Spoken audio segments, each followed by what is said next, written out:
Le consentement numérique n'est pas un consentement. Le 23 décembre, à minuit pile, en Allemagne, j'ai ouvert l'application TikTok. Avant même de voir une vidéo, un message est apparu à l'écran, en allemand, bloquant tout. Il disait que certaines données personnelles pourraient continuer à être accessibles à distance depuis la Chine, pendant qu'une procédure juridique est encore en cours. Il n'y avait rien à décider, seulement un bouton pour continuer. Et à ce moment-là, j'ai compris quelque chose de très simple. Ce que nous appelons aujourd'hui le consentement numérique n'est souvent qu'un réflexe. On clique, pas parce qu'on est d'accord, mais parce qu'on est fatigué.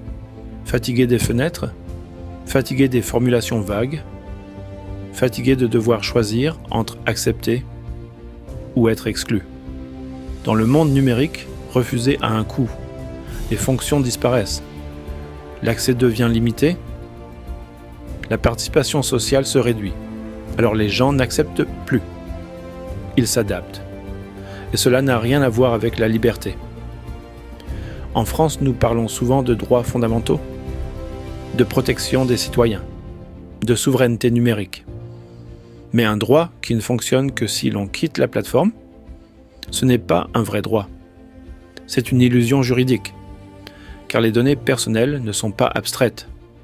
Elles racontent nos habitudes, nos relations, nos opinions, nos fragilités. Et leur exploitation ne ressemble pas à une agression. Il n'y a pas de violence visible, pas de choc immédiat.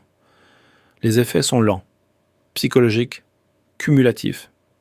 Les algorithmes favorisent l'émotion brute, la polarisation, la visibilité à tout prix. Ils découragent la nuance.